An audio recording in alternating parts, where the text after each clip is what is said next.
이교수 영화기 63번은 패스트 라이브즈라는 영화입니다. 이게 한국 그 감독이 한 거고 한국 감독이 미국계 한국인이죠. 아카데미상에 2개분 노미네이트 됐고 뭐 대단한 데뷔작인데도 대단한 영화예요. 읽어보겠습니다. 셀린송 감독의 데뷔작 패스트 라이브즈는 의심을 수 있는 다음과 같습니다. 12살의 어느 날 혜성의 인생에서 갑자기 사라져버린 첫사랑 나영. 12년 후 나영은 뉴욕에서 작가의 꿈을 안고 살아가다가 SNS를 통해 우연히 어린 시절 첫사랑 혜성이 자신을 찾고 있다는 사실을 알게 된다. 그러다 이제 금방 또 이게 SNS 뭐이 영상 통화 이렇게 확인이 잘 안 되죠. 그래서 1년 좀 넘게 사귀다가 헤어져요. 또 한 번의 12년 후 인연의 끈을 붙잡기 위해 용기 내어 뉴욕을 찾은 혜성. 근데 그 전에 벌써 나영은 결혼을 했죠. 수많은 사만여의 순간들이 스쳐가며 끊어질 듯 이어온 감정들이 다시 교차하게 되는데 우리는 서로에게 기억일까 인연일까? 패스트 라이브즈. 패스트 라이브즈라는 단어는 과거의 인생들이란 전생이란 단어, 우리 한국말 사람들이 쓴 전생이란 단어 있죠? 그거 번역한 거예요. 그 전생들 복수죠. 두 사람이니까. 전생 둘이 만났으니까 인연이죠. 전생에 무슨 인연일까? 그런 의미가 들어있어요. 셀린son 감독의 인터뷰, 나원정 중앙일보 기자가 쓴 건데, 웃기만 스쳐도 인연, 이 말 미국 사람들이 알게 한 감독이죠. 이 영화의 개요가 잘 소개되어 있습니다. 웃기만 스쳐도 인연이다. 결혼은 전생의 8,000겁, 만난 인연의 결과다. 웃기만을 8,000번 겹해야 된다 이거죠. 한국계 셀린송, 36살이시고, 한국명 송하영 감독의 영화 데뷔작 패스트 라이브즈는 한국말 인연의 개념을 이런 대사로 설명한다. 영화에서 12살의 한국에서 가족과 이민을 떠나는 극작가 노라, 그레타리, 한국, 코리안 아메리칸들이죠. 헤어진 첫사랑 혜성, 이분도 코리안 아메리칸, 유태호, 유명하신 분이죠, 배우로. 24년 만에 뉴욕에서 재회한다. 작가인 남편, 백인 남편 아서, 존 나가로와 함께다. 자신을 한국 이름 나영으로 부르는 혜성의 한국말을 남편에게 통역하며 노라는 한국에서의 삶을 돌아보게 된다. 각본을 겸한 홍 감독의 반자전적 이야기로 미국 영화사 A24, 이 A24가요, 지금 현재 뜨고 있는 영화사죠. 근데 이 송 감독이 여기서 다른 데서 얘기했는데 여기 한국 사람들 잔뜩 있대요. 한국인들 잔뜩 있어서 이 사람들하고 협업하는 게 어렵지 않았다. 어려운 게 아니라 다 친구들이다. 뭐 이런 식으로 얘기하더라고요. 우리나라가 지금 미국의 영화계의 주류가 돼가고 있는 거예요. 한국의 CJENM이 시작을 했다. 지난해 미국 선댄스 영화제에서 공개된 후 미국 감독 조합상, 신인 감독상, 전미 비평가협회 최우수 작품상 등 75개 상을 차지했다. 3월 12일 현지 시간에 열리는 어, 제96회 아카데미상 시상식에서는 각본 작품상 2개 부분 후 작품상은 좀 경쟁이 치열하죠. 오펜하이머도 있으니까. 근데 각본상은 굉장히 유력한 것 같아요. 아시아계 여성 감독이 어, 데뷔작으로 작품상 후보에 오른 건 96년 오스카 역사상 최초다.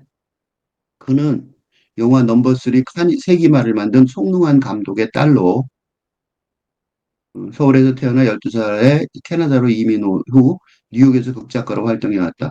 아마존 시리즈 시간의 수레바퀴, 한국 만재더 해년 할머니들의 이야기를 담은 연극 앤들링스 등 이미 1.5세대로서 정체성 고민을 다뤄왔다.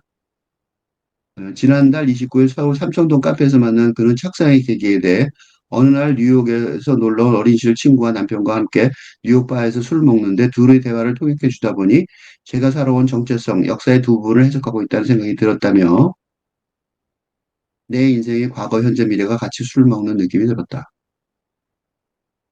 인연이라는 한국어가 등장한다. 이제 인터뷰예요. 주인공들의 관계를 인연이라는 단어밖에 표현할 수 없었다. 인연은 작은 관계에도 깊이를 더해준다. 인생을 더 깊게 보게 해주는 파워풀한 단어다. 제목이 왜 전생인가, 베스트 라이브즈인가. 한 번의 인생에도 전생이 있다고 얘기하고 싶었다. 부산에서 서울로 이사 간다면 부산 시절이 전생 같을 수 있다. 다중우주나 판타지가 아니어도 보통 사람들이 많은 시공간을 지나면서 특별한 인연, 신기한 상황을 겪는다. 왜 연극 아닌 영화로 만들었나? 이 영화의 빌런, 악당은 24년이고 태평양이다. 그래서 못 만난 거죠. 혜성과 나영이 할 수 없게 만든 장소와 시간이 중요했다. 그걸 연극이 아닌 영화로 전달이 잘 되겠죠. 서울과 뉴욕 자체가 주인공이다. 장소가. 두 도시가 얼마나 다른지 시각적으로 제대로 보여줘야 했다. 이 감독 굉장히 정확하죠. 자기 의도, 뭐 하고 싶은지 딱 나와 있어요. 마흔이 다 된 어른 안에 12살짜리 어린애가 공존하는 모순을 표현하기에 영화가 더 맞는다고 생각했다. 톡 부러지죠? 부러져요. 무슨 영화를 누군지 정확하게 알고 있는 사람이에요. 영화를 보고 난 뒤 인터뷰를 다시 보면 셀린son 감독이 소위 눈먼고기, 일시적인 행운을 잡은 게 아닌 것 같아요. 셀린son 감독 기억해둬야 돼요. 앞으로 이 사람 거장이 될 가능성이 거의 100%예요. 확실한 세계관을 가지고 시나리오를 쓰는 작가주의 감독이라는 걸 확인할 수 있습니다. 지금까지 한국인 감독 중에 내가 보기에는 최고 같아요. 12살의 강아지 사랑, 퍼필러브에서 시작하여 12년을 간격을 둔 두 번의 짧은 만남을 관통하는 플래토닉 러브죠. 예. 근데 그 남편이요, 노라죠. 나영. 말로 할 수 없지만 위협을 느껴요. 위협을 느낄 게 하나도 없는 거죠. 근데 위협을 느껴요. 위협감을 느껴요. 그때 보자. 혜성이 복잡한 얼굴로 짧은 작별이라도 건넨다. 그때는 기약 없는 미래. 다시 볼 일이 없다는 의미다. 어릴 적 첫사랑 나영과 만나기에, 그레타리를 만나기 위해 24년을 건너 뉴욕으로 날아온 혜성은 나영과의 인연에 관해 대해 이렇게 결론을 내린다. 둘도 없는 친구였던 나영이 이민을 떠난 후 혜성이 늘 나영만을 생각한 건 아니었지만 마음속에서 잊은 적은 없다. 군 생활 중 나영을 떠올린 혜성이 SNS를 통해 나영을 찾았고 12년 만에 만난 두 사람은 온라인 영상통화로 서로 일상을 공유한다. 하지만 인생의 시기에 각자의 눈앞에 펼쳐진 과제가 있었다. 한국과 미국의 거리는 가깝지 않았다. 미래에 대한 불안은 나영과 혜성과 나영을 다시 갈라놓았다. 이렇게 다시 12년이 흘렀다. 누구나 첫사랑의 아련함은 느낀다. 이런 식으로 임세정 기자가 기사를 썼어요. 근데 더 웃기는 게 뭐냐면 관객이요. 그 남편, 그 아서의 두려움에 공감을 하게 돼요. 그게 이 영화, 공감하지 않으면 이 영화는 말이 안 돼. 왜 공감할까? 뭐 때문에? 어, 나성과 혜성이 첫사랑을 거는 뜨거운 안녕이라고 하기에는 뭐 만난 적도 없고 손잡은 적도 없고 그때 관광 소개시켜주느라고 고향 친구 고향 소개시키느라고 하루 정도 만났는데 두 사람의 인연은 결국 닿지 않았지만 이 영화는 어떤 영화보다 낭만으로 가득 차 있다. 라고 생각하는 게 윤세정 기자예요. 그래서 첫사랑의 뭐 아련함 이런 식으로 썼는데 감독하고 달라요. 감독은 전혀 다른 얘기를 해요. 셀린son 감독의 의견과 의도와는 약간 결이 달라요. 개봉을 앞두고 이렇게 질문하니까 셀린son 감독이 뭐라고 대답을 하냐면 연애와 사랑 이야기는 다르다. 연애는 두 사람이 만나고 사랑하고 헤어지거나 결혼해서 사는 거야. 이거 훨씬 중요하다는 거예요. 사랑이 더 중요하다는 거지. 사랑은 어느 날 친구와 깊은 대화하다가 느낄 수도 있는 감정이라며 이 영화는 장르로서의 로맨스보다 그러니까 연애 영화가 아니라는 거야. 우리 인생 자체에 있는 로맨틱함을 그린 거라고 설명했다는 거야. 통상적 영화 장르로서의 로맨스. 이게 보통 연애 이야기죠. 영화 다 이렇게 만들죠. 그래서 나도 이 영화 보러 가면서 볼고 갈까 말까 그랬었어요. 이 얘기일까 봐. 그런데 우리 인생 자체에 있는 로맨틱한 것을 그린 것이란 헬스 라이브즈의 사랑 이야기를 굳이 구분을 해요. 그런데 바로 이 구분 때문에 셀린son 감독의 이 데뷔 영화가 세계적인 찬사를 받고 있어요. 그러므로 셀린son 감독의 이 구분을 해석 이해 설명할 수 있어야 이 패스트 라이브들을 진짜 만날 수 있게 되는 거죠. 이것 때문에 지금 이 영화 읽기를 하려고 마음 먹었어요. 12살 어린 시절에 왜 해석하고 친구가 됐냐면 해석 앞에서만 울었다는 거예요. 어? 울다가 근데 이제 혜성과 최종적으로 이별을 하죠. 남편 아사 앞에서 성인의 울음을 처음으로 성인의 울음을 울어요. 노라의 마지막 시퀀스를 보며 이게 첫사랑의 아련함이라고 치부할 수는 없는 뭔가 더 높은 차원의 감수성이 있다. 감독도 얘기하고 그 배우도 그렇게 얘기하고 우리도 그걸 느낀단 말이에요. 가서가 제대로 해석하고 이해한 그 남편이 제대로 뭔가 해석하고 이해했어요. 그러니까 이 부부의 사랑이 흔들림 없이 계속되라고 확신하게 돼요. 그러니까 뭐 그런 얘기가 아니에요. 그러면 성인 노라 나영의 울음의 속 깊은 뜻 그게 뭐냐고. 왜 울고 그 우는 거를 그 남편이 이해하느냐. 이 영화의 핵심과 만나는 작업이 될 거예요. 여기서 내가 노라 나영 그랬는데 남편한테는 노라죠. 나영이 가로고 혜정한테는 나영이 하고 노라가 가로죠. 영화 제목인 패스트 라이브즈 전생이란 한국의 고유의 용어를 동원해야 할 정도로 사랑 이야기에는 깊이가 있다. 는 걸 감독 자신이 인터뷰에서 다시금 강조해. 다른 인터뷰에서도 그래요. 사람들이 이해를 못하니까. 그래서 이영재 패스트라이브 중 로맨스라기보다는 미스테리. 여기는 또 미스테리라고 또 해석을 했어요. 그러니까 나영과 혜성이의 관계가 이야기의 중심에 있지만 로맨스물은 아니라는 것이 어, 송 감독의 설명이다. 로맨스물은 아니다. 이게 처음 한 게 아니죠. 패스트라이브는 미스터리 영화예요. 첫 장면에서 세 사람은 서로에게 무엇인가? 라는 질문. 그 세 사람이 앉아서 통화가 오는 장면이죠. 바에 앉아 있는 장면에 보이스 오버로, 보이스 오버로, 이, 그러니까 이제, 질문을 제기한단 말이죠. 그 감독의 질문이죠. 어떻게 보면. 그지? 보이스 오버로 질문해요. 저 사람 세 사람의 관계가 뭘까 하고 길게 질문해요. 근데 대답 자체가 이게 이제 이 영화를 보는 재미예요. 그 대답 자체, 그게 세 사람 관계는 뭐냐 이거죠. 근데 그걸 인연이라는 말밖에 생각할 수가 없다는 거죠.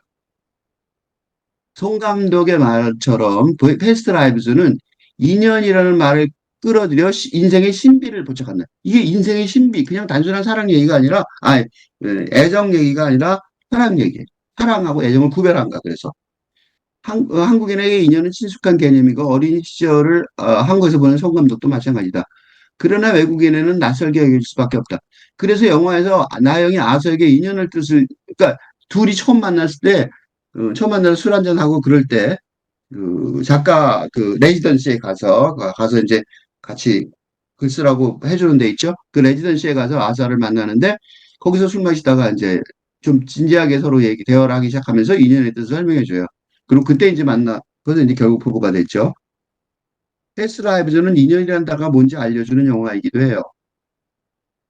어디에 사는지 누구든지 이 세상을 살아봤고, 나이를 먹었고, 살다가 지나쳐버린 게 있다면, 인연이라는 말의 느낌을 알 수 있어요. 단어가 없을 뿐이지, 이탈리아든 어디든 다 이해하더라고요. 그러니까 인연이라는 단어는 한국 단어지만, 사실은 누구나 다 이해하는. 그러니까 뭐냐면, 여기 할 때 설명할 게, 지금 팔근대 시대의, 근대 시대의, 근대의 감정과 정서를 초월하는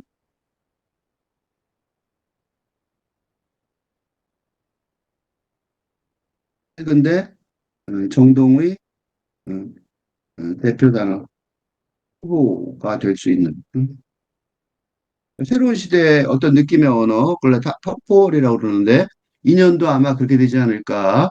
그래갖고 2년이라는 단어가 한국말로는 어렵지만 전 세계 사람들이 다 2년이라는 말을 쓸 가능성이 있어요. 앞으로. 그러나 이영재 기자처럼 패스트 라이브즈를 로맨스물이 아니라고 하더라도 사랑이라는 말을 빼놓고 설명이 어렵다고 반문한단 말이죠. 아, 그래, 그럼 사랑이 아니야? 그랬더니 이에 셀린슨 감독이 다시 설명해요. 사랑에 관한 이야기다. 근데 중요한 거는 사랑과 연애는 다르다. 연애라고 하면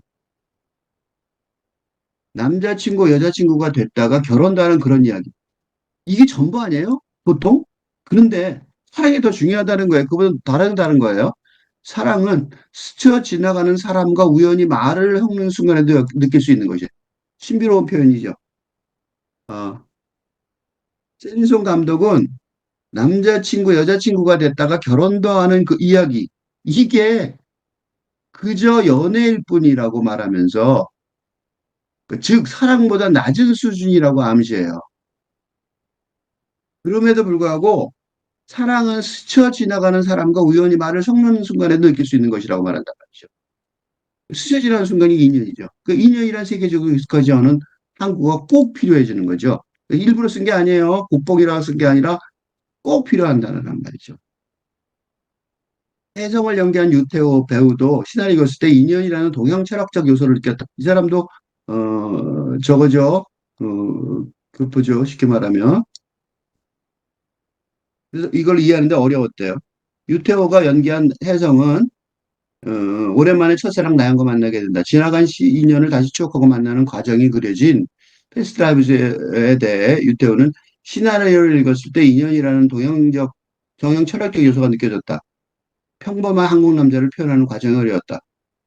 복합적으로 보았을 때 혜성은 아련함도 있고 한도 맺혀 있다. 멜랑콜리하다는 것을 표현하려고 했다. 이게 이제 일종의 서양식으로 자꾸 설명하려고 그러는 거죠. 영화 아카데미상 주연 배우 수상은 안 됐으니까, 남우주연상은 못 땄으니까, 그 정도 수준이에요, 지금. 바로 지금 이 시대의 영적 성취를 예술적으로 성공적으로 표현하여 그에 대한 돈을 내거나 상을 주는 대중의 참여와 동의를 받는 데 성공하는 장르. 그게 뭐겠어요? 이 시대를 대표하는 장르죠. 그 시대를 대표한다면 지금은 누구겠어요, 그게? 그게 바로 영화예요. 라는 거를 확인해 주는 게 뭐냐면 바로 이 작품이에요. 패스트라이브스. 그래서 이 작품이 되게 중요하고 영화제에서 그렇게 많은 상을, 75개나 되는 상을 갖다 준 거예요. 전부 썰은 거죠. 왜냐하면 바로 이것 때문에. 영화가 바로 그런 작품 거다라는 걸 해준 거예요. 상 받은 이유예요, 이게. 그럼 그 상 받은 내용을 좀 봅시다. 영성사상의 입장에서 보면 아까 내 영적 성취란 말했죠? 중요한 말이에요. 영성사상의 입장에서 보면 인간의 삶에는 육체적 차원, 정신적 차원, 그 다음에 감정적 차원, 영적 차원의 위계가 있다고. 이거 위계예요. 위계. 그러니까 등급이죠, 등급. 등급이 있다고 볼 수 있어요. 그러니까 인간 삶의 핵심적 국면이 사랑에도 그런 차원이 있다면 셀린선 감독은 결혼에까지 이룰 수 있는 육체적 차원, 정신적 차원과 감정적 차원의 연애보다. 그러니까 이것도 다 사랑인데 그거는 연애라고 볼 수 있다는 거예요. 그러니까 결혼이요, 이 육체적 차원의 결혼일 수가 있어요. 그 여자들은 돈만 보고 결혼할 수 있다 이런 얘기를 듣잖아요. 그게 이거죠. 육체적 차원에서 할 수 있다는 거죠. 정신적 차원에서 할 수 있고 감정적 차원에서 할 수 있는 거죠. 그죠? 그러니까 결혼해서 행복하다 하면 어디까지냐면 요 감정적 차원까지가 행복해. 그럴 때 요 정도예요. 그리고 이때쯤 어떻게 돼요? 감정적 차원의 공감이 안 되고 정신 차원의 얘기가 안 통하고 육식 차원의 관계가 없으면 결혼이 깨지는 거죠. 근데 그거보다 높은 차원으로 영적인 차원의 인간관계를 포함하는 사랑의 개념. 그러니까 사랑의 개념을 말한 이유가 있어요. 그거는 영적 차원의 인간관계를 포함하기 때문에 그런 거예요. 그말만 빼고 얘기한 거예요, 이 감독이. 응? 그러니까 사랑의 영적 차원이라는 거는 영원히 만나니까 스쳐 지나가는 사람과 우연히 말을 섞는 순간에도 느낄 수 있겠죠. 그치? 즉 뭐가 없어도 돼요. 육체적인 차원, 정신적인 차원과 감정적인 차원이 없어도 충분히 구현될 수 있다는 거예요. 그걸 강조한 거예요. 그러니까 옷깃만 스쳐도 인연이다. 이 말이 맞죠. 근데 결혼은 전생의 800겁 만난 인의 결과라고 결혼을 사랑보다 우위해주는 간접적 믿음이 어떻게 돼요? 이건 틀렸다는 거야. 극적으로 반박하는 거죠. 그 남편하고 둘이 결혼했는데, 뭐 감독이 그런, 그 남편이 왜 이렇게 무서워하냐고. 그치? 인연이 한 개가 아니라 8천 번만 만났으면, 어쩌다 한 번 만난 그 사람을, 그 첫사랑을 뭘 무서워하냐고. 그러니까, 노라의 남편 아서가 두려워하듯이, 그린카드, 이게 영주권이죠. 그린카드를 얻게 하는 관습의 결혼보다 더 높은 차원의 사랑이 등장했다는 거예요. 응? 그게 두려운 거죠. 끝칼에 깨질 수 있는 거죠. 그지? 그러니까, 나영과 아서가 육체적이고 정신적이고 감정적인 수준에서 연애를 뉴욕이란 현실 세계의 공간 속에서 완성하였다면 두 사람의 결혼 관계가 나쁜 거 아니에요? 아주 사이가 좋아요. 아주 사이가 좋아요. 그래서 혜성도 얘기해요. 사이가 좋았기 때문에 더 마음이 아프다. 그렇게 얘기해요. 나영, 노라와 혜성은 전생이 인연이란 시간적 차원 속에서 영적인 사랑을 완성하거든요.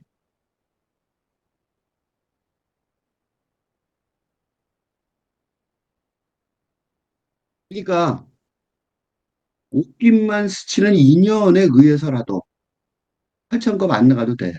소위 연애의 차원을 훌쩍 뛰어넘는 영적인 차원의 사랑이 이루어질 수 있는 거죠.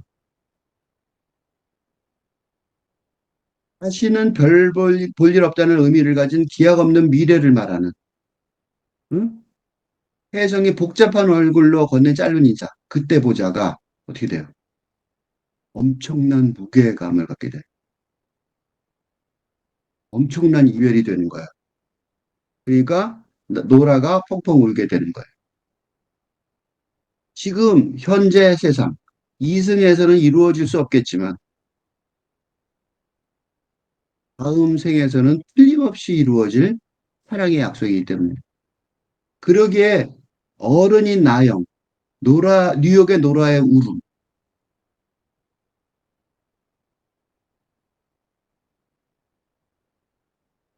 노라와의 관계를 한국어로 꿈꾸는 나영과의 관계로 심어하여 연애가 아니라 영적인 사랑의 수준에 이르도록 노력해야 될 그 남편 아서의 삶.